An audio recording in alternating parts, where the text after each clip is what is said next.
नमस्कार, very good afternoon to everyone. मैं मोनिका सिंह आप सभी का बहुत स्वागत करती हूँ रोजगार विद अंकित परिवार में। बच्चे, आजकल कुछ एप्लीकेशन का दिक्कत चल रहा है। ये दिक्कत हमारी तरफ से नहीं है, ये जो ऐप है हमारा, है ना, जिसके थ्रू आप हमसे जुड़ते हैं, उसका कुछ इशू है बच्चे।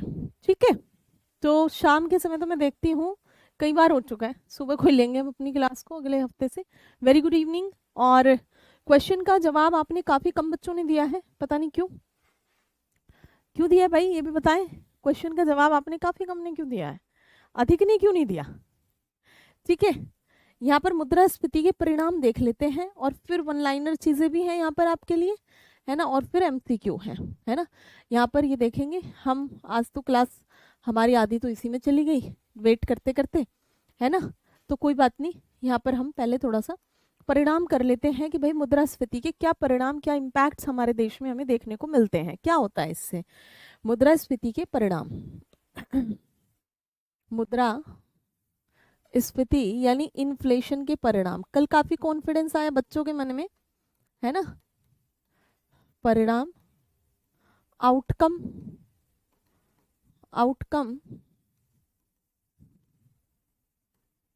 ऑफ इन्फ्लेशन क्या हमें देखने को मिलते हैं। जैसे पहले थोड़ा सा इसको सिस्टेमेटिक लिख लेते हैं कि भाई एक तो हमें यहाँ पर जो है आयात पर प्रभाव इसका दिखाई देगा। आयात पर किस तरीके से दिखाई देगा अभी देख लेंगे इसको। ठीक है, एक तो हमें आयात पर दिखाई देगा इसका प्रभाव। ठीक है, कर्मचारियों पर दिखाई देगा।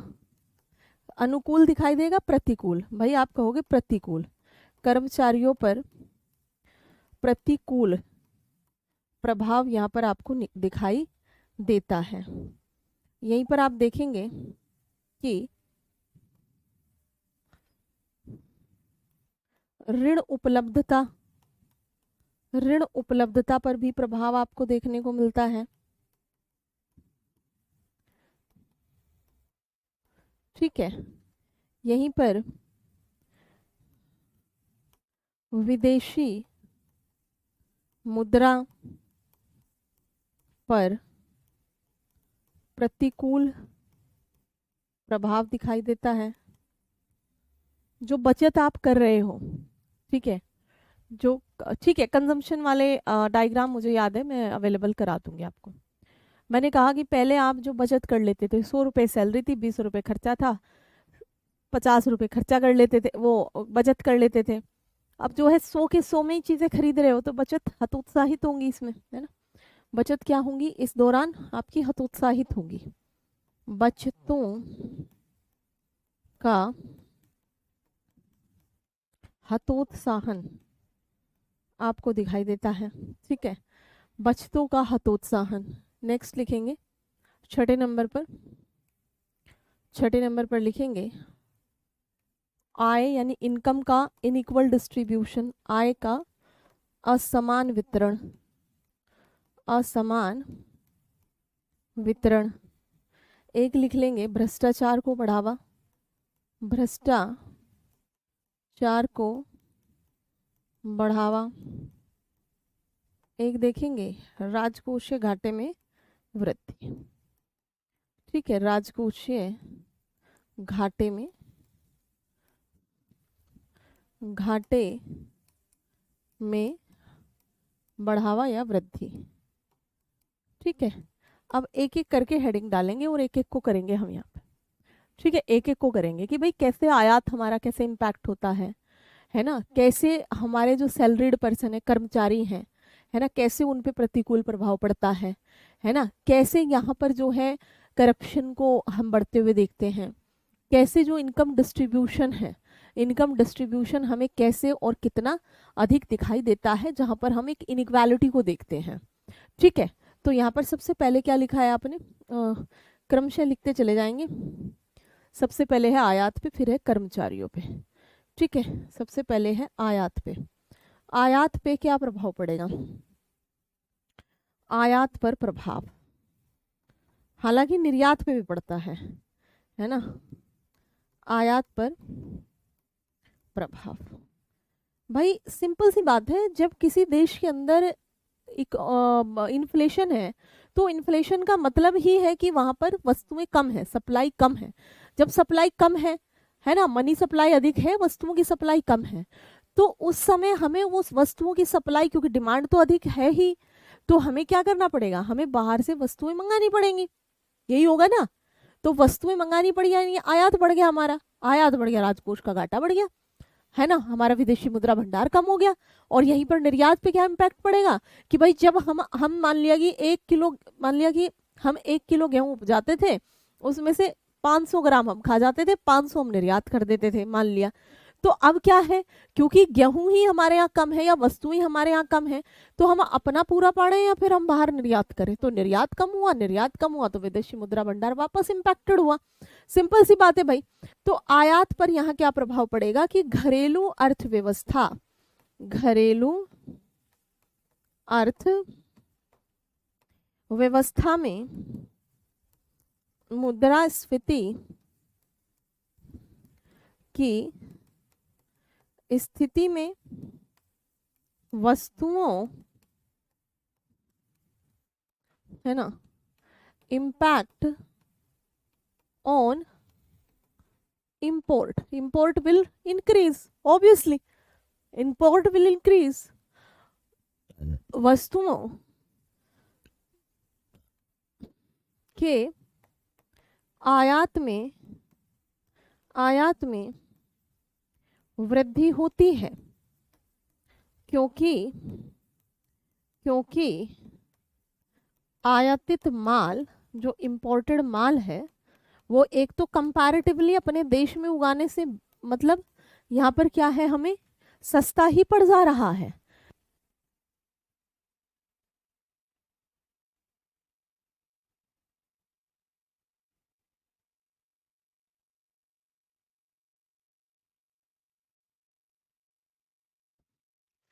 ठीक है, क्योंकि इंपोर्टेड गुड्स, लिखो आगे, क्योंकि इंपोर्टेड गुड्स, क्योंकि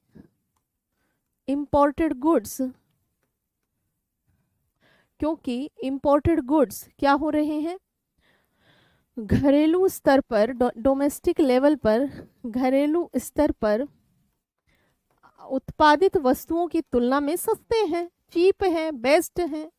उत्पादित वस्तुओं की तुलना में सस्ते हैं। ठीक है, चलो ये वाला समझ में आ गया, तो इंपोर्ट बढ़ जाएगा। दूसरा, कर्मचारियों पर एक प्रतिकूल प्रभाव पड़ेगा। कर्मचारियों पर यानी जो एम्प्लॉयज हैं उन पे अनुकूल थोड़ी पड़ता है।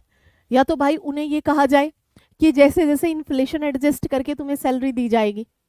पहले दूध 20 का आता था तो तुम्हें 200 रुपये मिलते थे दूध के लिए, अब जो है 20 की जगह दूध 100 रुपये लीटर आ रहा है तो तुम्हें 2000 रुपये मिलेंगे दूध के लिए। ऐसा तो है नहीं, इन्फ्लेशन एडजस्टेड तो सैलरीज मिलती नहीं है यहाँ पे।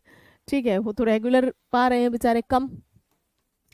तो दूसरा, कर्मचारियों पर प्रतिकूल प्रभाव, ये सब क्या है, ये आपके क्वेश्चन के लिए कॉन्सेप्ट को तैयार करेंगे बच्चे। कर्मचारियों पर प्रतिकूल मतलब एक प्रकार का कैसा, बिल्कुल अनुकूल नहीं कहेंगे हम इसे कहेंगे that is very like unfavourable situation for the employees. ठीक है, अनफेवरेबल सिचुएशन है, कर्मचारियों पर प्रतिकूल प्रभाव यहाँ पर आपको दिखाई देता है। मुद्रास्फीति से कर्मचारी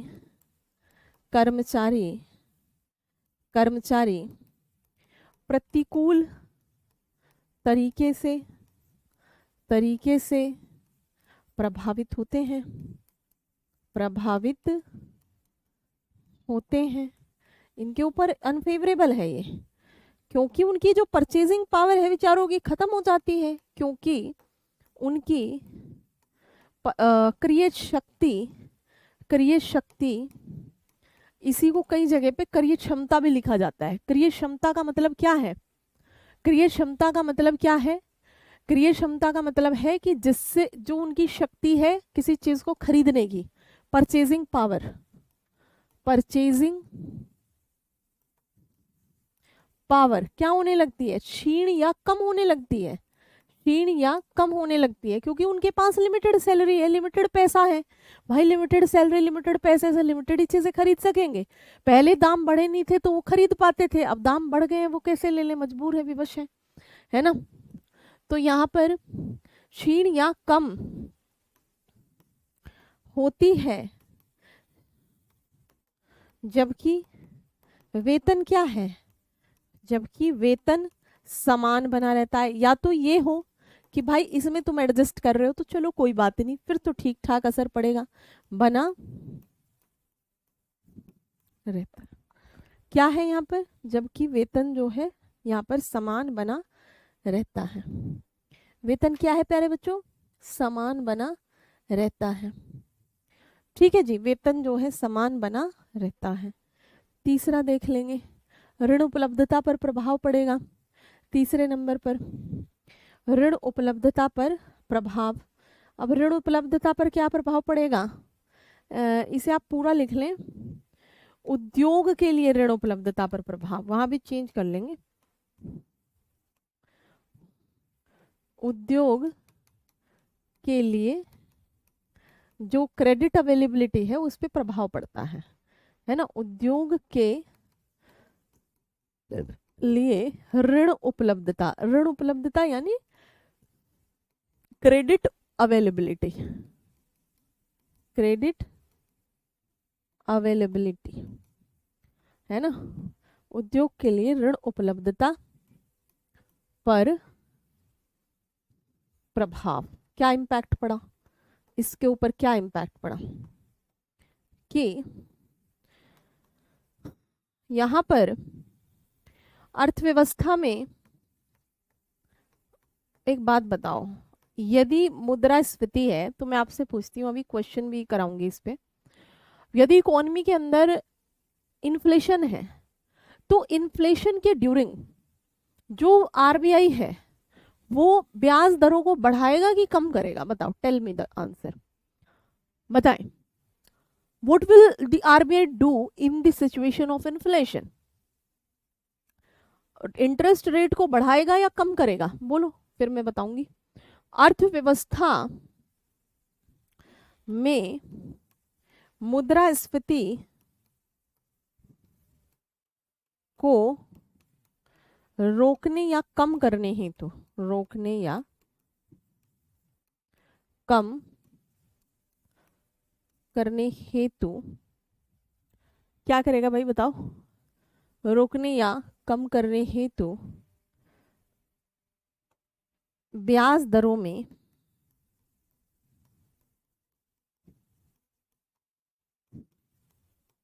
वृद्धि की जाती है। क्या होती है, will increase, very nice, will increase the interest rate because bank want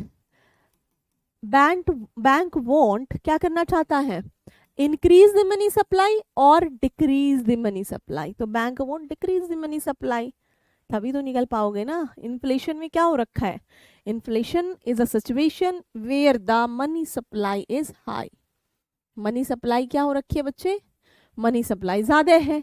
तो अब एक बात बताओ, जो ब्याज दरों में वृद्धि हो गई, आपको इंडस्ट्री खोलना था, कोई आपको इन्वेस्टमेंट बढ़ाना था, तो आप यहाँ पर प्रमोट हो रहे हो कि डिमोट हो रहे हो, तो डिमोटिवेट हो रहे हो ना। ब्याज दर महंगी है, 50% की दर से दे रहा है, तो पब्लिक के लिए यहाँ पर क्या होगा, बैंक हतोत्साहित कर रहे हैं किसको, इंडस्ट्रियल डेवलपमेंट को, इंडस्ट्रीज को बढ़ाने को, राइट। तो आप तो यहाँ पे भैया खतरनाक स्थिति आ गई आपके लिए, तो ये है ना।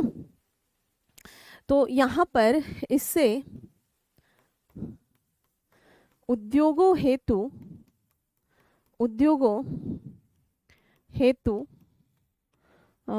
इससे उद्योगों हेतु ऋण उपलब्धता कम होगी और ना ही कोई भैया पैसा लेगा। और फिलहाल हमें उद्योग बनाने की आवश्यकता थी, उद्योग इंक्रीज करने की आवश्यकता थी। क्यों? क्योंकि हमें ये नहीं बढ़ाना, हमें वस्तुओं की सप्लाई बढ़ानी थी। तो वस्तुओं की सप्लाई तो किसी इंडस्ट्री में ही तो बढ़ेगी। तो हमें फिलहाल चाहिए था इसका ऑपोजिट, कि गवर्नमेंट डिक्रीज कर देती, बट गवर्नमेंट यहाँ डिक्रीज कर ही नहीं सकती, क्योंकि गवर्नमेंट को और चैलेंज है तमाम तरीके के। ठीक है, तो उद्योगों हेतु ऋण उपलब्धता कम हो जाती है, कम हो जाती है, जिससे कि उत्पादक गतिविधियां और ज्यादा हतोत्साहित होंगी, है ना, जिससे प्रोडक्शन यूनिट जो है या एक्टिविटी जो है, उत्पादक इकाइयां नकारात्मक, नेगेटिवली इम्पैक्ट, नकारात्मक रूप से, समझ पा रहे हो, पहले ऐसे ही पढ़ते थे समझ के एकेडमिक्स में, या फिर नहीं समझते थे? एक बार मुझे बता भी दो ताकि मैं और चीजों को ऐड ऑन कर सकूं, है ना। नकारात्मक रूप से मतलब यहाँ भाषा देखो, मैं साथ के साथ सेंटेंस बनाती हूँ, ठीक है। आप बच्चे कई बार पूछते रहते हैं कौन सी किताब, देखो there are no single book for any examination, है ना। आप रेफर कर सकते हो यहाँ पर, मान लिया कि जैसे एकेडमिक्स एक अलग चीज़ है, आप इग्नू वगैरह का नोट्स देख सकते हो, ठीक है, राइट। तो यहाँ पर कोई एक ऐसी सिंगल किताब तो नहीं है कि भैया मैं बता दूँ और आप उसमें से पढ़ लो। मैं खुद यहाँ पे सेंटेंस जो है साथ के साथ बनाती हूँ, तो मे भी सेंटेंस फॉर्मेटिंग कई जगह पे गड़बड़ा जाती हो, ह्यूमन बीइंग में भी गलतियाँ होती हैं, बट कॉन्सेप्चुअल क्लियरिटी करने के लिए आप लोग को इतनी चीज़ें ठीक है और समझ में आनी चाहिए। मुझे टोको रोको बिल्कुल वहाँ पे, मैं नहीं कह रही हूँ कि आपने फीस दे रखी है तो मुझे बढ़ना ही मत दो, आपको समझ में नहीं आएगी एक सिंगल बंदे को भी, तो ये मेरा फेल्योर है ना। तो यहाँ पे मुझे रोको, नकारात्मक रूप से प्रभाव, और एज इट इज मत सीख लो उसको कि भाई रट लो, चलो, प्रभावित होती है, लिखो इसको, प्रभावित होती है। क्या प्रभावित हो रहा है यहाँ पर? ये यहाँ पर जो है प्रभावित हो रही है बुरी तरीके से। सिंपल साधारण सी भैया बात है, बात आई समझ में? सिंपल साधारण सी यहाँ बात है ये, है ना। चलिए ओके, नेक्स्ट क्या था? विदेशी मुद्रा पर प्रतिकूल प्रभाव पड़ेगा, चौथे नंबर पर लिख लो, विदेशी मुद्रा पर प्रतिकूल प्रभाव यहाँ पर पड़ता है। सिंपल है, क्योंकि भाई कुछ बेच तो रहे नहीं बाहर, मंगाई मंगा रहे हैं। विदेशी मुद्रा जो हमारा भंडार है उस पर भी प्रतिकूल प्रभाव पड़ता है, हमारे रुपए की तो कोई वैल्यू रह नहीं रही है ना, बाहर वाला महंगा है हमारे वाले की सापेक्ष, तो ये चीजें तो प्रभावित करेंगी ही करेंगी। मुद्रास्फीति के कारण, मुद्रास्फीति के कारण मुझे बताओ, निर्यात बढ़ा है कि क्या हुआ है, और आयात कम हुआ है कि ज्यादा हुआ है? बताओ फटाफट से, बताओ फटाफट से, बताओ। Thank you so much Akanksha, यहाँ पे बताओ। ड्यू टू इन्फ्लेशन निर्यात विल डिक्रीज, और निर्यात विल मतलब निर्यात समझ दो ना, एक्सपोर्ट विल इंक्रीज और डिक्रीज, और due to inflation, during in inflation import will increase और डिक्रीज। तो भैया अभी बताया मैंने आपको कि भाई हमारे पास ही नहीं है यार, हम कहाँ से बेच दें? निर्यात तो वो होता है ना जो हमारे पास सरप्लस में चीजें होती हैं, हम उनको बाहर भेज देते थे अब तक, ठीक है। प्रतिकूल और अनुकूल एक बच्चे को समझ नहीं आ रहा, बच्चे प्रतिकूल का मतलब होता है अनफेवरेबल। मैंने कहा कि तुम्हें मैं -2 डिग्री में भेज दूं अभी तुरंत, तो क्या होगा? जम जाओगी? नहीं। तो मैंने कहा कि भाई कोमल के ऊपर अनुकूल प्रभाव पड़ा, तो गलत हो गया सेंटेंस, प्रतिकूल प्रभाव पड़ा नहीं। और मैंने कहा कि भाई तुम्हारा जो बॉडी टेम्परेचर है 30 है, तो मैंने कहा तुम्हें 30 डिग्री में भेज दूं, तो फेवरेबल है। मैंने कहा भाई कपास के लिए काली मिट्टी अनुकूल है, तो आप कहोगे मतलब फेवरेबल है सिचुएशन, उसमें कपास हो जाएगी। मैंने कहा भाई धान के लिए काली मिट्टी प्रतिकूल है, तो फेवरेबल नहीं है, उसमें नहीं होगी, ठीक है। मैंने कहा वाटर लेवल फॉर राइस हमें जो है 50 सेंटीमीटर चाहिए, इतना अनुकूल है, यानी फेवरेबल है कंडीशन, ठीक है। तो समझ गए फेवरेबल अनफेवरेबल क्या होता है, समझ गए कोमल? तो यहाँ पे क्या हो रहा है, मुद्रास्फीति में भैया हमारे पास अपने लिए नहीं है, हम कहाँ से दे दें किसी को? तो निर्यात तो कम हो गया, कम हो जाएगा ऑब्वियसली। और जब हम किसी देश के अंदर निर्यात किया करते थे तो टकोने से पैसे हमारे यहाँ प्लस में आ जाते थे, बढ़ जाता था हमारा विदेशी मुद्रा भंडार। और अब क्या हो रहा है, मुद्रास्फीति के कारण निर्यात तो कम हो रहा है और आयात है ही नहीं हमारे पास, चम्मच मग्गे कपड़े बर्तन तौलिए मास्क, आयात क्या हो रहा है, बढ़ जा रहा है, बढ़ जा रहा है। तो यानी यहाँ पर जो ये आया था पहले कभी रुपया, अब तो आ ही नहीं रहा है, ये निकल और जा रहा है। जिन देशों से हम खरीद रहे हैं सामान उनको हमें देना पड़ रहा है, उनको हमें ये देना पड़ रहा है नहीं। तो भैया स्थिति प्रतिकूल हो गई कि अनुकूल, आप कहेंगे भैया जी यहाँ पर तो प्रतिकूल हो गई ये तो स्थिति है ना, यहाँ पर क्या हो गई, प्रतिकूल हो गई है। तो आयात में आयात बढ़ रहा है, इसके कारण विदेशी मुद्रा की मांग, जो ये हमारे पास 4 रुपए रखे थे, $4 मान लिया मैंने कहा, क्या रखे थे बच्चे, $4 रखे थे, अब वो $4 भी निकल गए जी खजाने में से। तो अब हमें और डॉलर्स की आवश्यकता है, क्योंकि जब विदेश में जाएंगे तो ताऊ तो लग नहीं रहा हमारा, वो कहेगा लाओ तुम अपने इस जो इतना डीवैल्यू हो चुका है ये तुम्हारा रुपया, इसी में खरीद लो, क्योंकि हमारे रुपए की तो पहले ही कोई बहुत ज्यादा वो नहीं थी औकात, मतलब डोंट टेक इट नेगेटिव, ठीक है, मतलब बहुत कम हो गया था ना मान, वैल्यू कम हो गई थी इन्फ्लेशन में। तो अब कह रहा है कि भाई मैं इस सस्ती वाली मुद्रा का क्या करूं, तू मुझे डॉलर ला दे तो मैं तुझे कुछ दे पाऊंगा। तो यानी we are demanding for dollar and other international currency. तो यानी विदेशी मुद्रा की मांग में, विदेशी मुद्रा की मांग में क्या हो रहा है प्यारे बच्चों, वृद्धि हो रही है, विदेशी मुद्रा की मांग में वृद्धि हो रही है। ये चीज समझे, लाइन समझे, क्योंकि भैया हमें चाहिए विदेशी मुद्रा, we want to purchase some product from the America China, दूसरे दूसरे देशों से। वो कह रहे हैं हमारे वाली लेके आओ, तुम्हारी नहीं लेंगे। हम कह रहे हैं हमारे पास नेपाल के कुछ रुपये रखे हैं, वो कह रहे तुम ले जाओ इन्हें, हमें नहीं चाहिए, या हमें तो डॉलर चाहिए जी। तो यानी अब हम फॉरेन करेंसी को डिमांड कर रहे हैं, ठीक है। अब यहाँ पर क्या होगा, अब यहाँ पर घरेलू अर्थव्यवस्था में, घरेलू अर्थव्यवस्था यानी कि भारतीय जो डोमेस्टिक अर्थव्यवस्था है वहां पर हमारी मुद्रा, घरेलू अर्थव्यवस्था में घरेलू अर्थव्यवस्था में मूल्यह्रास, ये शब्द सुना है बच्चे, मूल्यह्रास यानी डिवैल्यू ऑफ आर करेंसी या devaluation of Indian rupee, devaluation शुरू हो जाता है। यानी ऑलरेडी हमारी मुद्रा बड़ी सस्ती थी, चीप थी, अब यहाँ पर क्या हो गया, जब हम बाहर की वस्तुओं को, बाहर की वस्तु खरीद रहे हैं उनकी करेंसी में हमें लेना पड़ रहा है, उनके रुपए में देने पड़ रहे हैं, तो हमारे यहाँ और ज्यादा क्या हो गई, आफत आ गई।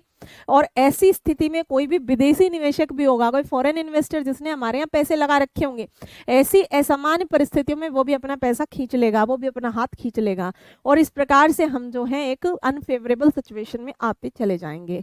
बात आ गई समझ में, जब क्वेश्चन करोगे और अच्छे से आ जाएगी, ठीक है। ये कौन से नंबर का हो गया जी, यहाँ पर देखेंगे बचतों को हतोत्साहन 5वें नंबर पर, ठीक है। क्या है, बचत यानी कि जो सेविंग है, डिमोटिवेशन, क्योंकि सारा तो लग जा रहा है पैसा खर्चा करने में ही, तो बचतों को हतोत्साहन हो रहा है ना, क्या हो रहा है, बचतों को हतोत्साहन हो रहा है।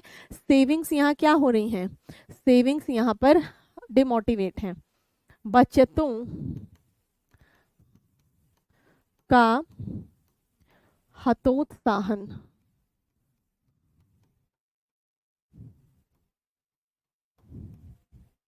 बचतों का क्या हो रहा है बच्चों, हतोत्साहन हो रहा है। सेविंग्स का, मुद्रा के मूल्य में, मुद्रा के मूल्य में कमी है, अभी बताया डिवैल्यू हो गया है, मुद्रा के डिवैल्यूएशन समझ आता है ना आपको, डिवैल्यूएशन क्या होता है, डिवैल्यूएशन का मतलब होता है कि जब किसी अदर करेंसी के एवज में, अदर करेंसी किसी अन्य मुद्रा के सापेक्ष जो डोमेस्टिक करेंसी है, या रुपए की मैं बात करूं, रुपया सस्ता हो जाए, ठीक है, अदर करेंसी यानी डॉलर वगैरह के सापेक्ष अगर हमारा जो करेंसी है वो क्या हो जाए, सस्ता हो जाए, चीप हो जाए। यानी यहाँ पर अगर मैं ये लिख रही हूँ कि भाई साहब यहाँ पर $1 बराबर 80 रुपया है, और अगर मैं लिख रही हूँ $1 बराबर 100 रुपया है, तो नीचे वाली कंडीशन क्या है, नीचे वाली कंडीशन हमारे सस्ते रुपए को हमें बता रही है ना, यही है ना डिवेल्युएशन, ये ऊपर वाला है, कौन सा डिवेल्युएशन की स्थिति? डिवैल्यू यानी कि हम अब हमें $1 खरीदने के लिए 100 रुपीज पे करने पड़ रहे हैं, है ना? ठीक है, चलो जी। बचतों को हतोत्साहन, मुद्रा के मूल्य में कमी है, डिवैल्यू हो चुकी है हमारी मुद्रा। ठीक है, क्या हो चुकी है बच्चे? डिवैल्यू हो चुकी है, मुद्रा के मूल्य में क्या है? कमी है। और दीर्घकालिक है, निश्चितता है, पता भी नहीं कब तक होगा, लॉन्ग टर्म की अनसर्टेनिटी है। दीर्घकालिक अनिश्चितता है, ये भी नहीं पता कि ये कब आखिर ये स्थिति क्या होगी, खत्म होगी। ठीक है, मूल्य की मुद्रा के मूल्य में कमी है और दीर्घकालिक क्या है प्यारे बच्चों? दीर्घकालिक अनिश्चितता के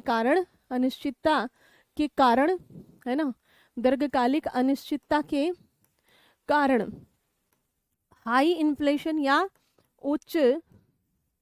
उच्च मुद्रास्फीति से अर्थव्यवस्था में बचत यानी सेविंग्स क्या होती हैं? हतोत्साहित होती हैं। हतोत्साहित। फॉर एग्जाम्पल, आपकी सैलरी थी 1,000 रुपये, 1,000 में से जो है आप 20 का आटा, 50 की दाल, 20 का दूध, 10 का सब्जी, ठीक है, ये सब लेते थे। ठीक है, तो 20, 50, 70 और 30, 100, यानी आपने ये आपकी एक हफ्ते की सैलरी थी फॉर एग्जाम्पल, एक हफ्ते की, तो 100 रुपये आपने एक दिन में खा लिए, खर्च हो गए। 7 दिन में आपने कितने खाए? मान लिया 700 रुपये, और दवाई गोली के किराया विराया लगा करके 100 रुपये आपने और लगा लिए, तो यानी 800, मतलब 100 रुपये और लगा लिए, तो यानी 800 रुपये आप पर हफ्ते खर्च कर रहे हो, मिल रहे हैं आपको एक हफ्ते में 1000। तो 800 में से आपने क्या किया? 800 खर्च कर लिया, और क्या कर लिया बच्चे? 200 आपने सेव कर लिया। ठीक है जी, अब यहाँ पर ये सेविंग करते करते आप जो है चले बढ़े जा रहे हो। अब यहाँ अचानक से क्या क्रांति आई? ये तो रहा आपका 1000 ही, यहाँ पे क्रांति ये आई कि ये हो गया आपका आटा 40 का, दाल हो गई 100 की, दूध हो गया 40 का, सब्जी हो गई 20 की, तो कितना हो गया? 100, 40, 40, 80 और 200 हो गया। तो या तो यहाँ 2000 बढ़ जाए आपके, तो आप सरवाइव कर पाओगे। अब जब 200 रुपये हो गया आपका खर्चा एक दिन का, तो 7 दिन का कितना हो गया जी? 1400। अब 1400 में आपने जो पहले 200 रुपये जमा कर रखे थे, आप उन्हें वो भी हटाने शुरू कर दिए। पेट तो पालना है ना, क्या कर लोगे? पेट काट के रख दोगे? नहीं। तो पापी है भैया, पेट मांगता है, उसको नहीं पता इन्फ्लेशन क्या है, कितनी दर से बढ़ रही है, वो कह रहा है मुझे रोटी दो, नहीं सब्जी दो, दूध दो, जो भी है चीजें। अब क्या आदमी मतलब 20 रुपए का दूध भी ना पिए इस देश के अंदर है? जब इतने बड़े प्रोड्यूसर हैं हम, डेनमार्क को हटा के सबसे भारत नंबर 1 पे दूध प्रोडक्शन में, तो पढ़ते हुए भी शर्म आएगी कि दूध नहीं पी पा रहे। तो यहाँ पर आप देखें, अब वो पिछली सेविंग भी क्या हो गई? खत्म। और अब तो कुछ है ही नहीं, नील बटे सन्नाटा। तो यहाँ क्या हुआ? आदमी कह रहा है मैं पेट ही भर लूँ अपना, सेविंग फेविंग बाद में कर लेंगे। तो यहाँ पर ये जो है स्थिति इसकी बहुत बुरी स्थिति में चली गई है। तो इस तरीके से बचतों को प्रोत्साहन यहाँ पर नहीं मिल पाएगा, हतोत्साहन हो जाएगा। मैंने कहीं प्रोत्साहन तो नहीं लिख दिया? हाँ ठीक है, हतोत्साहन हो जाएगा। ये हो गया जी 5वें नंबर पे। अब देखिए साथियों 6 पे आय का असमान वितरण है यहाँ पर, है ना? क्या है? आय का असमान वितरण 6ठे नंबर पे क्या हो जाएगा? आय का असमान वितरण। राइटिंग तो ठीक है ना मेरी? पीपीटी से ही पढ़ेंगे कल, आज तो सब गड़बड़ी हो गया। असमान वितरण, डिस्ट्रीब्यूशन है ना, इनइक्वल डिस्ट्रीब्यूशन। इनइक्वल बच्चे, इंग्लिश वाले बालकों को कोई दिक्कत विशेष? इनइक्वल डिस्ट्रीब्यूशन ऑफ इनकम, है ना? क्या हो रहा है? इनइक्वल डिस्ट्रीब्यूशन हो रहा है जी, किसका? इनकम का, पैसे का, रुपए का, है ना? कैसे? मुद्रास्फीति से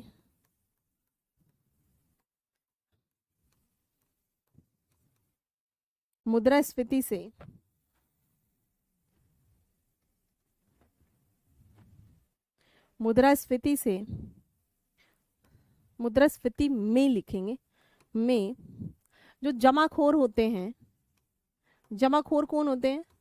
जो वेट करते रहते हैं। मतलब कैसे हैं ये लोग? जमाखोर, सट्टेबाज, एकदम लोग इतने बदतमीज होते हैं कि ये लोग वेट करते हैं, ये लोग आपदा में अवसर ढूंढते हैं। समझ रहे हो आप?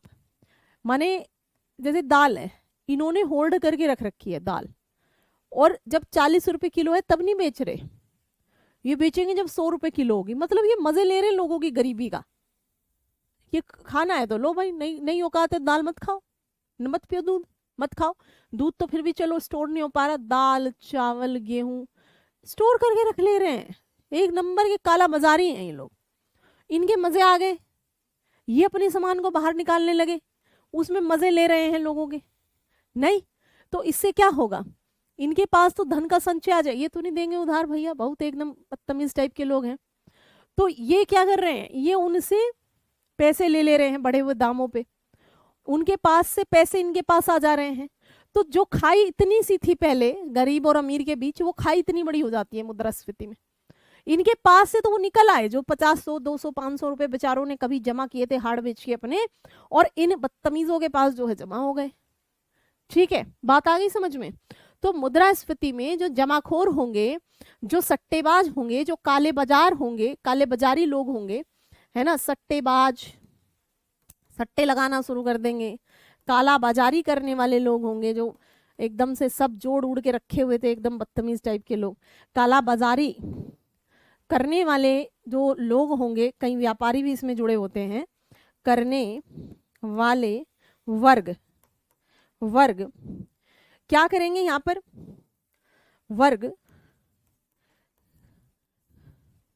कृत्रिम रूप से कमी पहले दिखाएंगे कि कमी है, बहुत एकदम बहुत कमी है, कृत्रिम कमी पैदा करके, कृत्रिम कमी यानी कि आर्टिफिशियल स्कैरसिटी, मतलब है ऑलरेडी बट ये और दिखाएंगे कि है ही नहीं, हम तो पता नहीं कहाँ से अफगानिस्तान से गेहूं लाए हैं, लाने में जाने में इतना खर्चा हुआ है हमारा, समझो भाई। तो आर्टिफिशियल स्कैरसिटी को ये पैदा कर देंगे खुद ही, बहुत एकदम पागल हैं, और वो दिखाएंगे लोगों को एकदम, है ना, छाती पीट पीट के, और फिर कहेंगे हम तो तुम्हारे हितैषी हैं, देखो दाल कहाँ से लाए हैं, हम तो खुद गए स्वयं मैक्सिको, है ना। तो कृत्रिम कमी पैदा करके, है ना, पैदा करके, क्योंकि सारा इन्होंने रखा हुआ है, पैदा करके क्या करेंगे, जनता को अधिक मूल्य पर, अधिक मूल्य या दाम पर सामान बेचकर, बच्चे समझ में आ रही है बात, सामान बेचकर अधिक लाभ या मुनाफा कमा लेते हैं, है ना, अधिक अधिक लाभ या मुनाफा। हमारे यहाँ कहा जाता है ऐसे लोगों को कि ये वो हैं जो मरे पे भी खा जाएं किसी के, सुना है आपने, मरे पे भी खा लें, मरे हुए से भी ले लें, उसके खानदान वालों से, ये ऐसे लोग होते हैं, मुनाफा कमा लेते हैं। ठीक है जी, मुनाफा कमा ओहो लेते हैं, ठीक है, ये इनसे भी जो है मुनाफा कमा लेंगे। ठीक है, भ्रष्टाचार को बढ़ावा, एक और लिखेंगे यहाँ पर, नेक्स्ट नंबर, बिल्कुल कोरोना में यही हुआ, लोगों ने इतना बदतमीजी दिखाई है, भ्रष्टाचार को बढ़ावा, अगला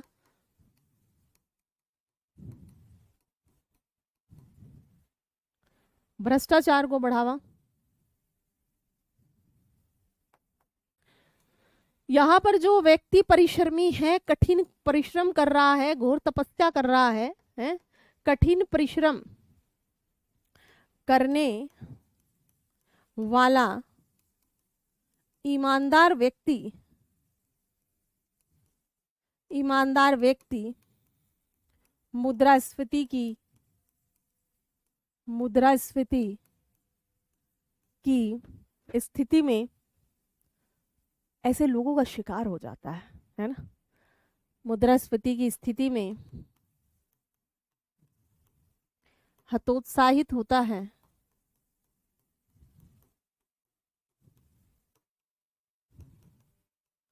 तथा वे भ्रष्टाचार का शिकार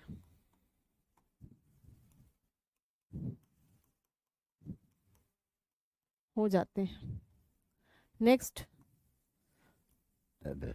राजकोषीय घाटे में वृद्धि होती है। राजकोषीय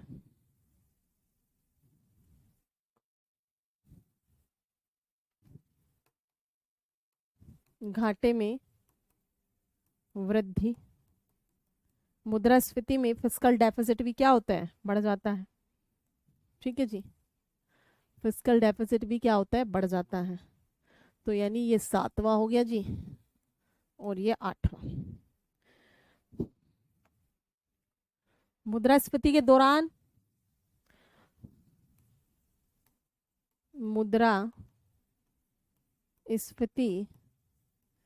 के दौरान सरकार द्वारा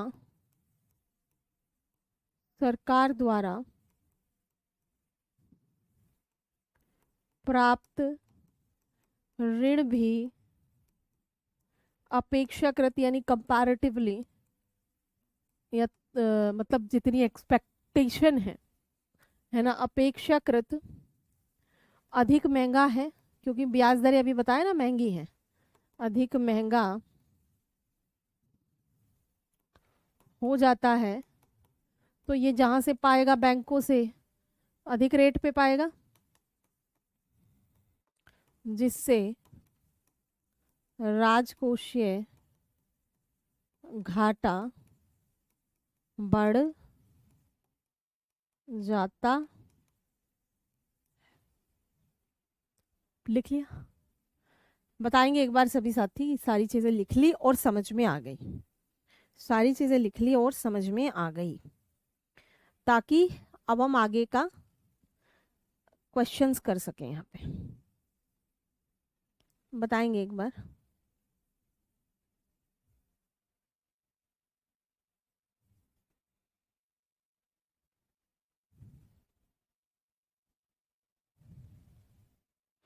ठीक है बच्चे, बताएंगे नेक्स्ट।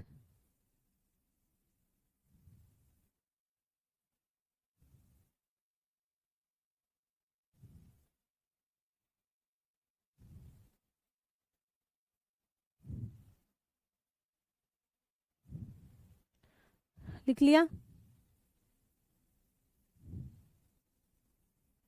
डन? एक बार बताएंगे बच्चे, लिख लिया क्या, सारी बातें समझ में आ गई क्या, ताकि हम आगे अपनी बातों को कर सकें। जी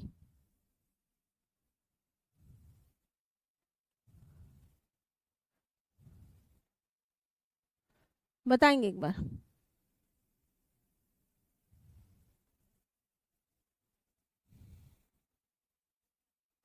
जब तक मुझे बताओगे नहीं तब तक मैं कैसे समझूंगी भाई। लिख लिया? वेरी नाइस, बहुत बढ़िया।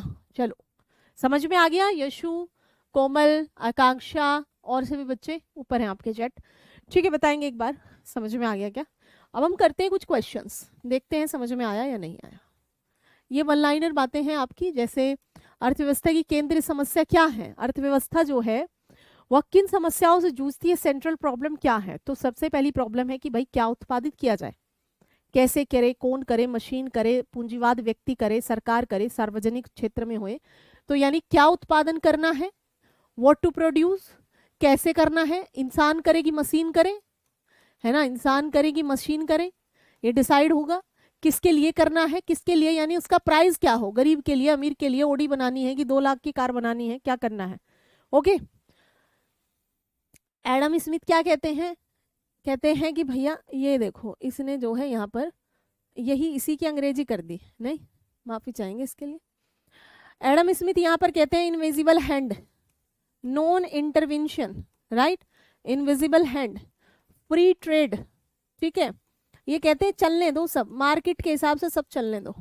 ठीक है, एडम स्मिथ ये कहते हैं, राइट। एडम स्मिथ यहाँ पर क्या कहते हैं, एडम स्मिथ यहाँ पर इन चीजों को बताते हैं। ठीक है जी, नेक्स्ट देखेंगे यहाँ पर, उपभोक्ता व्यवहार का अध्ययन, कंज्यूमर बिहेवियर इज स्टडीड, कहाँ पे किया जाता है, कंज्यूमर बिहेवियर व्यष्टि अर्थशास्त्र में, मैक्रो इकोनॉमिक्स में इसको किया जाएगा स्टडी। सामान्य वस्तुओं के मामले में उदासीनता वक्र यानी indifference curve in case of normal goods, ये है कॉन्वेक्स टू ओरिजिन। अर्थशास्त्र को सबसे अच्छे ढंग से किसने, सबसे अच्छे से क्या परिभाषित करता है? The science of unlimited wants and limited resource, यानी असीमित इच्छाओं के सामने क्या है? सीमित संसाधन है। एंजल क्या कहता है? एंजल कहता है, एंजल और माल्थस का जनसंख्या, ये आगमन तर्क पर है, इंडक्टिव पे है। जैसे एंजल क्या कहता है? एंजल कहता है कि भैया जैसे जैसे किसी व्यक्ति की सैलरी बढ़ती है, हम पढ़ेंगे वक्रों में, ये कहता है कि जैसे जैसे किसी व्यक्ति की सैलरी बढ़ती है तो उसका क्या, उसका जो फूड वगैरह पे कंजम्पशन है वो उसकी परसेंटेज कम हो जाती है। सिंपल है ना, उसका जो फैमिली कंजम्पशन है उसकी परसेंटेज कम हो जाती है, वो कंजम्पशन कम नहीं होगा। जैसे फॉर एग्जांपल किसी की सैलरी है यहाँ पर 10,000 रुपये, तो 10,000 में से वो अपनी फैमिली पे 5,000 करता था, यानी दैट इज 50%। 50%। अब उसकी सैलरी है 1,00,000, तो क्या वो खाने पीने पे 50,000 खर्च करेगा? नहीं करेगा। क्या खा लेगा? गोल्ड बिस्किट खाना शुरू करे तो ही हो सकता है, वो खा नहीं पाएगा। खाने के लिए तो वही आटे की रोटी चाहिए। ठीक है, तो ये है आपका एंजल, ये है आपका एंगल भी लिखा रहता है, एंजल भी लिखा रहता है। तर्क की वह प्रक्रिया जिसमें एक अंश से संपूर्ण की ओर, विशेष से सामान्य की ओर या व्यष्टि समष्टि की ओर जाया जाता है, इसको कहा जाता है यहाँ पर आगमन विधि। आगमन विधि को एक आरोही प्रक्रिया यानी यहाँ पर असेंडिंग प्रोसेस बताया है किसने? बेकन ने। ठीक है, आगमन विधि को किसने? बेकन ने बताया है। यहाँ पर देखेंगे अर्थशास्त्र प्रारंभिक तौर पर किसका अध्ययन करता है? वेल्थ का करता है। ठीक है, वेल्थ ऑफ नेशन किसकी बुक है? एडम स्मिथ की। प्रतिष्ठित अर्थशास्त्रियों तथा विशेष रूप से अर्थशास्त्र के जन्मदाता कहे जाने वाले एडम स्मिथ क्या कहते हैं? धन का विज्ञान बताते हैं अर्थशास्त्र को। ठीक है, धन का विज्ञान बताते हैं किसको? अर्थशास्त्र धन का विज्ञान है, ये कहते हैं महाराज। ये कहते हैं economics as a study of, economics as a science of, economics as a science of wealth. Adam Smith की पुस्तकों राष्ट्रों के धन, प्रकृति में कारणों की खोज, discovery of nature and causes of the wealth 1776 में आई थी ये पुस्तक, प्रकाशित हुई थी, पब्लिश हुई थी। ठीक है, अर्थशास्त्र का जनक एडम स्मिथ है। पहले अर्थशास्त्री जिन्होंने बताया कि the main factor of production is labour, यानी जो व्यक्ति है श्रम करेगा वही इसका जो है यहाँ पर मुख्य साधन है, एडम स्मिथ बताते हैं। अदृश्य हाथ, इनविजिबल हैंड्स का जो कॉन्सेप्ट है वो किसने दिया? एडम स्मिथ ने। एक निर्देशित अर्थव्यवस्था में केंद्रीय समस्याओं का समाधान यहाँ पर कौन करेगा? सेंट्रल प्लानिंग अथॉरिटी के द्वारा ही किया जाएगा। कमांड इकोनॉमी, प्लान्ड इकोनॉमी कहा जाता है। कमांड यानी कि जहां पर गवर्नमेंट विल कमांड कि what to produce, how can we produce, for whom to produce, है ना, तो उसे कमांड कहता है। उत्पादन किसके लिए किया जाए? इसका संबंध है आय के वितरण से। जैसा मैंने बताया ना अभी, किसके लिए करा जाए, यानी कि उस प्रोडक्ट का प्राइस क्या रखा जाए, यानी कि हु विल बी कंज्यूमर, कौन होंगे। एक तो हो गया भैया कि हम यहाँ पर अगर सरकार कर रही है तो कंज्यूमर का वो फिर मार्केट के हिसाब से नहीं चलेगा, उसका रेट क्या है, 0 पैसा भी रखा जा सकता है। और अगर बिजनेस पर्सन कर रहे हैं इसको तो वो अपना लाभ के लिए फिर एक अमीर वर्ग के लिए यहाँ पर वस्तुओं को बनाते चले जाएंगे। किसी वस्तु और सेवा की कितनी मात्रा में उत्पादन किया जाए ये हम सिलेक्शन ऑफ गुड्स के आधार पे करते हैं। मान लिया मोबाइल फोन, तो मोबाइल फोन की कितने कंज्यूमर्स हैं हमारे पास, लोगों की परचेजिंग पावर क्या है, उस आधार पे किया जाएगा। वस्तु और सेवा का उत्पादन किससे किया जाए? ये है तकनीक चयन से, यानी किस टेक्निक से किया जाए, किस टेक्निक से किया जाए, मशीन से किया जाए, ह्यूमन मेड हो वो चीज या कैसे हो। नैतिक अथवा मूल्य निर्णय किससे संबंधित है? आइडियल इकोनॉमिक्स से। क्या वांछनीय है तथा क्या अवांछनीय, यानी कि क्या डिजायरेबल है और क्या अनडिजायरेबल है, यहाँ क्या होना चाहिए क्या नहीं होना चाहिए, ये क्या है? ये भी आइडियल इकोनॉमिक्स है। क्या है का संबंध किससे है? ये रियल इकोनॉमिक्स है। क्या है, व्हाट इज रिलेटेड टू। क्या है का संबंध वास्तविक यथार्थ आर्थिक विश्लेषण से संबंध है, आदर्श आर्थिक विश्लेषण से। सूर्य की किरणें, माँ का मातृत्व, एक पेड़ की छाया और आभूषण में किस एक को अर्थव्यवस्था में धन माना गया है? आभूषण को। सूर्य किरणें, माँ का मातृत्व वगैरह किसी के लिए कोई मैटर नहीं करता, यहाँ धन का विज्ञान है तो धन को ही माना जाएगा। आभूषण यानी गहने को माना जाएगा, that is made from any metal. ठीक है जी, ठीक है। अर्थशास्त्र की व्याख्या करते हुए ये जीवन के साधारण व्यापार में मानव जाति का एक अध्ययन है। स्टेटमेंट डायरेक्ट पूछ लेगा, मार्शल ने कहा है। धन के स्थान पर मनुष्य कल्याण पर किसने बल दिया है? मार्शल ने।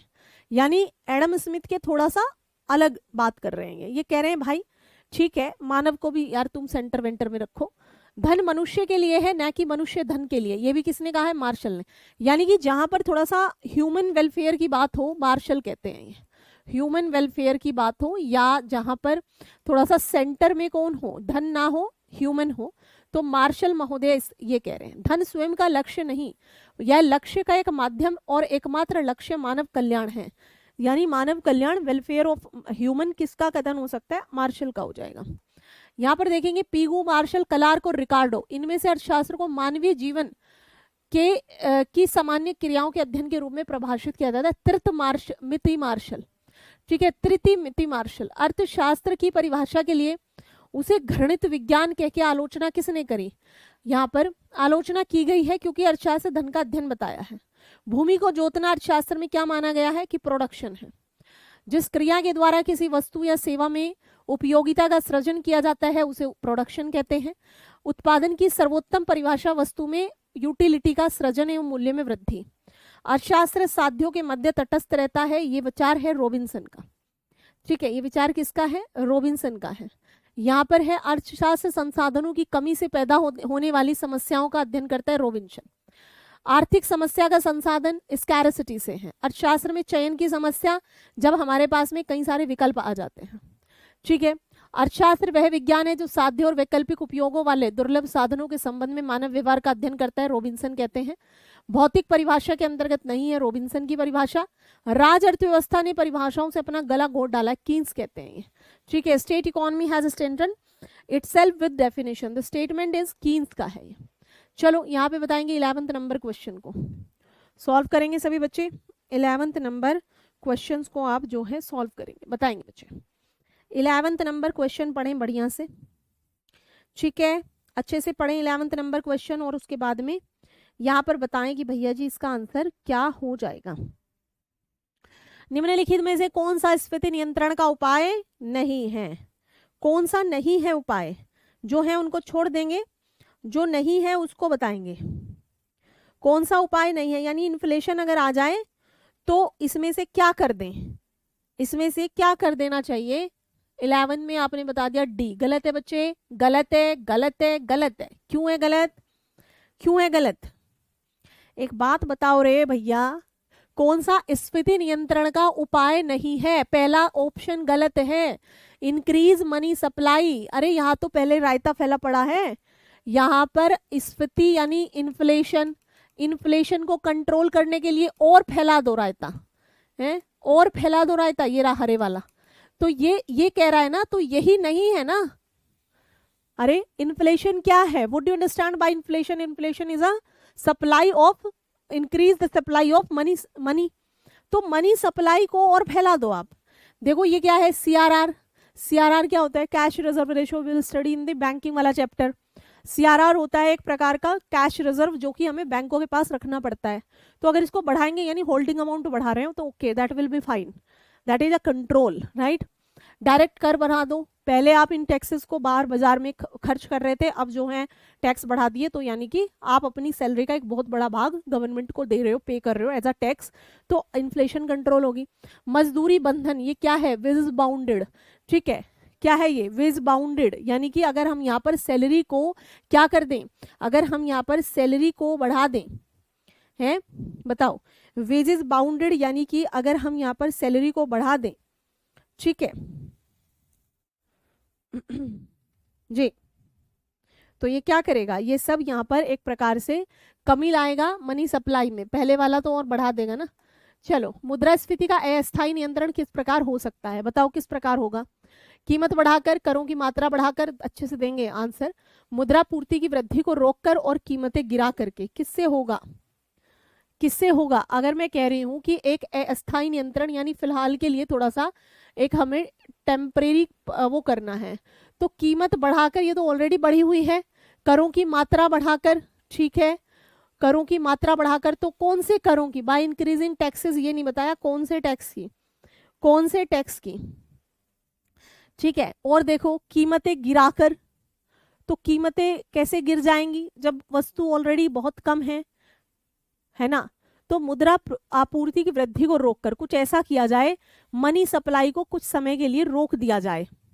मनी सप्लाई को कुछ समय के लिए रोक दिया जाए by stopping the growth of money supply. इससे बाकी लॉन्ग टर्म में किया जा सकता है बाकी चीजें, but for the like instant bank क्या करे, बैंक यहाँ पे मनी सप्लाई को रोक दे किसी तरीके से, ब्याज दरें बढ़ा दे वगैरह, ठीक है। तो मनी सप्लाई को रोक करके मुद्रास्फीति को नियंत्रित करने का श्रेष्ठ उपाय क्या है? The best ways to control, दोषियों को सजा दे दो, सभी स्तर पर उत्पादन बढ़ा दो, पण्यों के मूल्य, पण्य होते हैं goods, fixing the price of commodities, ठीक है। डर और आतंक का वातावरण चारों तरफ फैला दो गुंडे कि आओ तुम जरा देखो, हैं।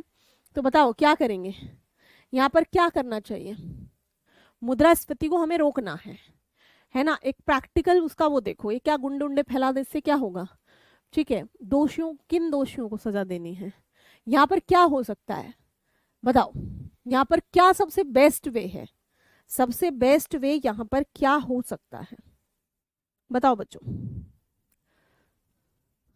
बताओ भैया। क्वेश्चन नंबर भी लिख दो, कहाँ चले गए, क्या हो गया तुम लोग को, नहीं आ रहा है समझ? सभी स्तर पर उत्पादन बढ़ा दें। अगर डिमांड है मोबाइल की, जो है पेंटो की, तोलियों की, वो बढ़ाओ किसी तरीके से, वो करो। तो यानी कि increasing production at all level, हमें यही तो करना है। हमें क्या करना है, या तो हमें ये मनी सप्लाई कम कर दो किसी तरीके से, या फिर प्रोडक्शन बढ़ा दो। तो हमारा बी हो जाएगा आंसर। बहुत बढ़िया यशु, बहुत शानदार बच्चे, बी 13 में बी। अगला देखेंगे, एक देश में स्फीति नियंत्रण के निम्नलिखित उपायों पर विचार करें। घाटे की वित्त व्यवस्था में कमी कर दे, विनिवेश कर दे। विनिवेश समझते हो क्या होता है? डिसइन्वेस्टमेंट, मतलब when the government is selling their property.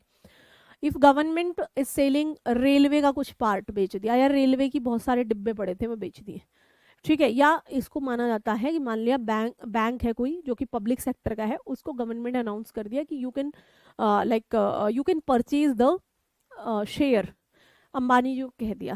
तो this is the process known as disinvestment. नगद कोष अनुपात में वृद्धि, कृषि उपज की न्यूनतम समर्थन कीमत, बताओ जी क्या हो जाएगा यहाँ पे,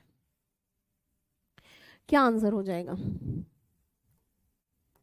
देखो, घाटे की वित्त व्यवस्था में कमी कर दो, रिडक्शन इन डेफिसिट फाइनेंसिंग। घाटे की वित्त व्यवस्था क्या होती है? एक देश में स्फीति नियंत्रण। देखो क्या है घाटे की वित्त व्यवस्था? वित्त व्यवस्था ये है कि सरकार जो है बैंकों से पैसा ले ले अपना घाटा पूरा करने के लिए। तो बैंक से पैसा लिया, तो अब बैंक के पास था इतना रुपया, अगर सरकार ने इतना रुपया ले लिया तो बैंकों के पास पैसा कम हो गया। तो अब जो पब्लिक है वो कम ले पाएगी, क्योंकि यहाँ पर ब्याज दर महंगी कर देगा। कम पैसा होगा तो ब्याज दर महंगी कर देगा ना बैंक। तो यानी ये बिल्कुल सही हो गया। डिसइन्वेस्ट कर दे, क्या कर दे? डिसइन्वेस्ट कर दे। डिसइन्वेस्टमेंट में क्या होगा? स्फीति नियंत्रण। यानी कि डिसइन्वेस्टमेंट में क्या होगा बच्चे? गवर्नमेंट जब डिसइन्वेस्टमेंट करती है किसी चीज का, तो यहाँ पर गवर्नमेंट जो है उस व्यक्ति से पैसा ले लेती है ना, या बेच देती है अपनी चीजों को, ठीक है। तीसरा और देखो एक बार, नगद कोष अनुपात में वृद्धि। गवर्नमेंट यहाँ क्या करे? CRR को बढ़ा दे। CRR को बढ़ा दिया, मान लिया कि CRR था 5% पहले, तो यानी 100 रुपए होते थे बैंक के पास, तो 95 रुपए उधार देते थे बैंक। अब जो है गवर्नमेंट RBI ने कहा कि भाई 15% कर दो तुम CRR, तो अब 85 रुपए बचेंगे बैंक के पास उधार देने के लिए। तो जब 85 बचेंगे तो इन दिस कंडीशन यहाँ पर महंगी ब्याज दर पे पैसा देगी, क्योंकि होल्ड कर लिया बहुत सारा amount that can not be lend, उसको उधार नहीं दिया जा सकता। तो ये भी एक हो जाएगा। तो तीसरा भी है, और किस में है तीसरा? तीसरा सिर्फ एक में है, यही होगा। कृषि उपज की MSP कीमत, मतलब पता नहीं क्या कह रहे हैं, बढ़ाना या घटाना क्या? अगर बढ़ा देंगे MSP तो यानी पब्लिक को अधिक पैसा दे दिया, यहाँ पे यही हुआ ना, तो ये गलत हो गया। अगला प्रश्न, मुद्रास्फीति को कंट्रोल करने के लिए केंद्रीय बैंक को क्या चाहिए? गवर्नमेंट सिक्योरिटीज को बेच दे और बैंक दर को घटा दे, गवर्नमेंट सिक्योरिटी को बेच दे और बैंक दर को बढ़ा दे, गवर्नमेंट सिक्योरिटी को खरीद ले, कौन खरीद रहा है? सेंट्रल बैंक, ठीक है, और बैंक दर को बढ़ा दे, गवर्नमेंट सिक्योरिटी को खरीद ले और बैंक दर को कम कर दे। बताओ बच्चे, मुद्रास्फीति में क्या है सिचुएशन? एकदम याद कर लिया करो, पैसा बहुत है। तो अब इस पे RBI और सरकार, गवर्नमेंट, दोनों का उद्देश्य है इसको कम करना, पैसे को, यही तो हुआ। तो इसमें सरकारी प्रतिभूतियों को बेचे, RBI अगर सरकारी प्रतिभूतियों को बेचे और बैंक दर को घटा दे। बैंक दर क्या है? एक प्रकार की ब्याज दर है। तो अगर ये ब्याज दर घटा देगा तो मार्केट में और पैसा फैल जाएगा, लोग जो है अधिक से अधिक पैसा लेना शुरू कर देंगे। तो बैंक दर तो घटानी नहीं बिल्कुल भी, बैंक दर तो घटानी नहीं बिल्कुल भी। पहला और चौथा तो कट गया। अब दो चीजें आई, बैंक दर को बढ़ा दे, बिल्कुल बैंक दर को बढ़ा दे। अब हमारी समझ में ये देखना है हमें कि सरकारी प्रतिभूतियों को यानी गवर्नमेंट सिक्योरिटी को ये बेचे या खरीदे। देखो भाई, आरबीआई क्या करता है, आरबीआई गवर्नमेंट सिक्योरिटीज को किसको मान लिया मार्केट में बेच रहा है। गवर्नमेंट सिक्योरिटीज को जब बेचेगा तो ये जो जो भी खरीद रहा है XYZ, जैसे मान लिया मैंने खरीदा फॉर एग्जाम्पल, तो मैंने यहाँ क्या दिया, मैं पैसे दूंगी ना बैंक को, तो मेरे पास से पैसे बैंक में चले गए। दैट मीन्स कि बैंक ने यहाँ पर एक प्रकार से लिक्विडिटी को कंट्रोल कर लिया, सोख लिया।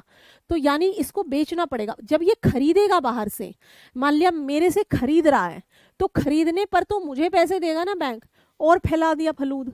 नहीं तो क्या करे, बेच दे। क्या कर दे? बेच दे, बिक्री करे, ताकि बाहर से पैसा अंदर आ जाए। और ये क्यों खरीदूंगी मैं खरीदूंगी इसलिए कल को इन पे फायदा है मुझे गवर्नमेंट सिक्योरिटी पे। आज 9 रुपए दे के खरीद ली, कल को 12 में बेचूंगी, लाइक दैट। तो यहाँ पे बी होगा बच्चे आंसर। क्या होगा प्यारे बच्चों? बी।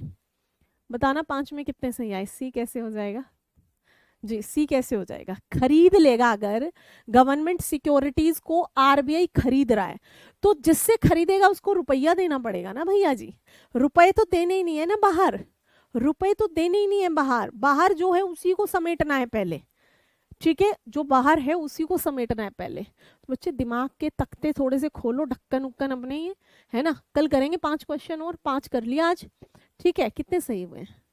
ठीक है, कल मिलते हैं फिर आपसे। और मंडे से हमारी क्लास का टाइम चेंज हो रहा है, ठीक है? हम यहाँ पर जो है 10 बजे रखेंगे अपनी क्लास का टाइम, ठीक है प्यारे बच्चों? ओके, तो चलिए सभी साथियों को मेरा प्रणाम, नमस्कार, धन्यवाद। आप सभी ने सहयोग करा, इंटरनेट की वजह से क्लास थोड़ी सी डिले हुई थी, ठीक है? आप सभी को बहुत धन्यवाद, thank you so much to everyone. और इस समय मैं देखती हूँ बच्चों की संख्या कम रहती है, बहुत सारी गृहिणियाँ हाउस वाइफ हैं, खाना वाना बनाती हैं। भाई जॉइंट फैमिलीज में रहते हैं, कौन इस समय तक बैठ के पढ़ लेगा, ठीक है? तो हम 10 ओ क्लॉक रखेंगे इसको, ठीक है? कोमल के 3 क्वेश्चन, ठीक है? 5 में और बताओ अपना स्कोर, ठीक है? ऐसे ही हमें इवेल्युएट करना। We are not insulting anyone, we are not जज anyone, but we are evaluating ourself. हमें अपने आप को इवेल्युएट करना है, ठीक है जी? ओके डियर, आप सभी को बहुत धन्यवाद, thank you so much to everyone, नमस्कार, have a nice day, good night. चीज़ें आई ना समझ में? चीज़ें जहाँ दिक्कत करे वहाँ बताया करो। आ रही है समझ में चीज़ें? चलिए, शुक्रिया।